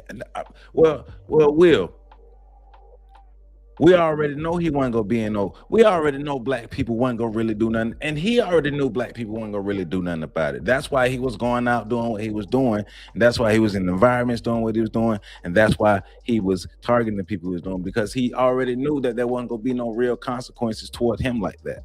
Did he get consequences? Yeah, but it wasn't gonna be no real dangerous consequences toward him. He knew that. He already knew that from the beginning. Everybody knows, it's not a secret. Everybody knows that the majority of black people ain't gonna do nothing, which is a problem. We're not organized. We're not united. We're not codified. We don't give a damn. Hell, we don't give a damn about ourselves most of the time.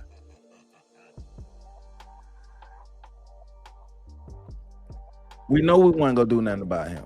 There wasn't gonna be no real serious consequences from the black community. If the white people in his community wouldn't have stood up, he wouldn't be getting the consequences he's getting. He's getting the consequences he's getting from the white people in this community standing up, not the black people, the white people. It was the white people refusing him service. It was the white cops and all. It's the white people in this community reacting like that. It wasn't the black people. He already know. And then he already know, give it some time and it's gonna blow over. We ain't gonna do nothing about it. We ain't never did nothing about it. Well, not lately. Go.com/help-chud. People have been very gracious, but and honestly, it's brought me to tears many times just seeing all the people that support me. Because for so long, it's been so much hate. It's been nothing but hate. I'm surprised. I thought this whole thing was like. All right, whatever. That's the end of him. Nah, it's funny you talking about hate. It's so much hate. It's so much hate. You are the genesis of all the hate that you're receiving. He's the genesis of all the hate that he's receiving. But even going back to Nemesis' point, I understand the Nemesis point and one of the original reasons why I did this video, so we can understand their behavior, understand how they move, understand what we're dealing with. Y'all not tired of showing up to the chessboard with Uno cards turned backwards? When you stop showing up to the chessboard with Uno cards turned backwards, you start to pay attention to the board that to the board of the game that you're actually playing. Then you start to recognize patterns and behavior and all these things, and you start to become better at knowing what you're dealing with.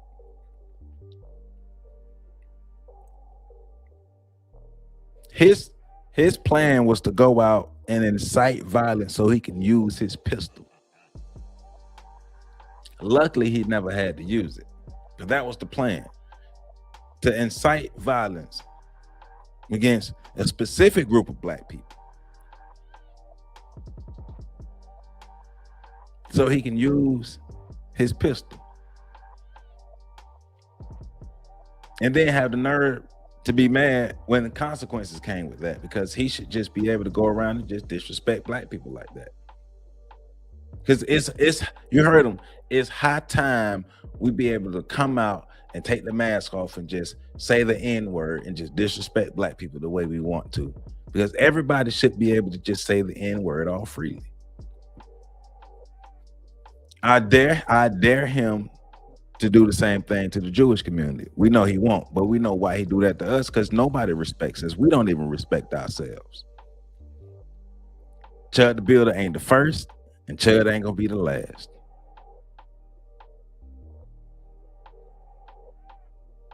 If he trying to start a race war, he failed miserably. He definitely failed at his objective.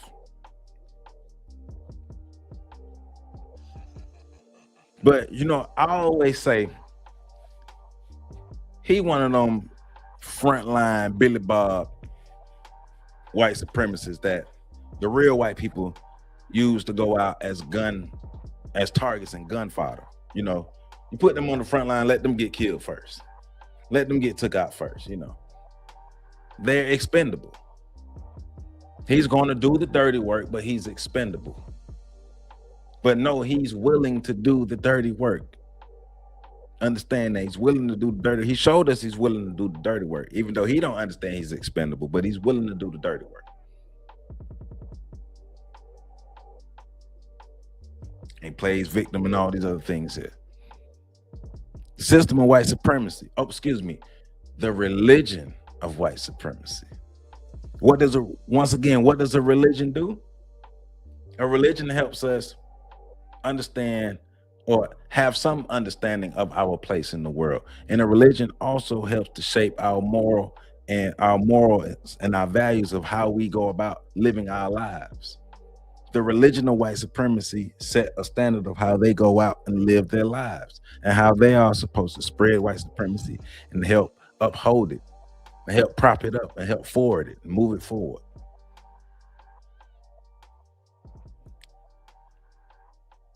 Understand all that. Understand what we're dealing with. It's a system. It's not individual. He's an example, but it's a system. That's why we always talk about the system of white supremacy. It's not on the individual level. How does the system actually work? How does the system pump out more of these people?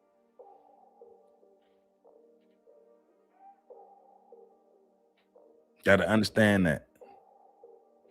So, about to wrap this thing up.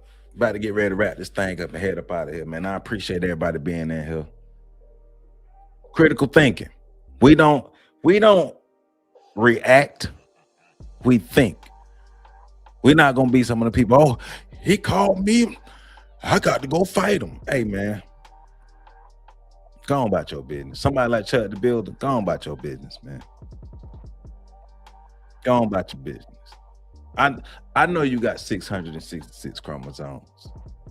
I know you smooth brain. I know you got a hole in your brain. I know you lack cognitive ability. I know you slow. I know you borderline. I know you, well, not borderline. I know you half Neanderthal. I know that. I understand that. I understand you're a low-level trash, white trash trailer park who been suckling moonshine from your mother's breast since you were born, and every cognitive disability that exists you have. I understand that. And he's a version of a white Cashapp. He's a version of a white expendable, the white mercenary who's willing to go out and do that type of work. See, the real white people, they just use them as little foot soldiers. Then they go out and they do stuff like that, but they don't get no real respect. But we need to understand the game. Get up from the chessboard with them Uno cards in your hand. You're not even playing the real game. Black folk, what we gonna do? What we gonna do now? Like I said, we're gonna talk about the Supreme Court decision for the Voting Rights Act. We're gonna talk about that on Wednesday. We're getting into that Wednesday. Myself, Professor Carlton Jones, and Patrick Irvin. We gonna get into the Supreme Court decision and break that all down for us. And looking at it for how do we move forward as Black people. And you're gonna see me again on Tuesday. See me again live on Tuesday. Make sure you check out all the videos that's on this channel, man. All I do is put out information to help us to improve ourselves and get to a point to where we actually want to build for ourselves and empower ourselves. But we got to understand the game. If you don't understand the system of white supremacy, what it is and how it works, everything else you seek to understand will only confuse you. If you don't have the compensatory code, link in the description, get your copy of the compensatory code. Help understand the system of white supremacy better. I'm currently reading, on Mondays, Blueprint for Black Power, Dr. Amos Wilson. Culture creates power. Our culture is not creating power. We need to stop saying we are the culture. Who gives a damn about cool when you have no power? We replaced Black power with Black excellence. I'm saying it once again, repeating what I said earlier. We replaced Black power with Black excellence, meaning we replaced the individualism. We replaced collectivism with individualism. Black excellence over Black power. Damn being cool. What about being powerful? We're so worried about being cool. How has cool helped us protect ourselves? How has cool helped us advance ourselves? Oh, I love Dr. Amos. And one thing I do like that Dr. Amos and Neely Fuller talk about, and Carter G. Woodson talking about, and a lot of our psychological scholars, right? Culture creates power, and education should help us solve our problems. So we have a powerless culture and a non-functioning education system because we're powerless and we don't know how to solve our problems. But that's why we have this channel, so we can work towards getting better. We work toward getting better. But happy Saturday, my Black folk. Us over here, we working to get better. Hey, Chud the Builder. Hey, man. You a loser. That's all we know. We know you'll lose, but we understand. But what you did though, help us understand the system of white supremacy a little better. That's what we did. So please hit that like button, comment, subscribe, share, hit that hype button. If you enjoyed this video, please hit that like button, hit that hype button. I want this information to get out to as many of our people as possible. Ways to support me is in the description. Big shout out to DSB. Thank you for your support. Big shout out to DSB. Big shout out to Me Kim Tate. Me Kim Tate. Me Kim. You get the hand claps, Me Kim. Me Kim Tate continues to support this channel. I really appreciate you. Me Kim Tate. Thank you, thank you, thank you, thank you, thank you for your continued support of this channel. My sister, I appreciate you. And we're going to continue doing what we do. Big shout out to Patrick. Big shout out to PC. Big shout out to all my channel guests. Everybody who supports this channel. Big shout out to you all. And we're going to keep doing what we do. Well, remember, don't nothing change until we change it. Because ain't nobody going to come save us. Y'all. All right, Will, I got you. Hey, when I get back from the gym, I'm going to hit you up. Will, when I get back from the gym, I'm going to hit you up. Y'all have a beautiful Saturday. Love yourself, and let's make sure we're loving each other. And remember, love is an action. Love is an action. I'll see y'all later.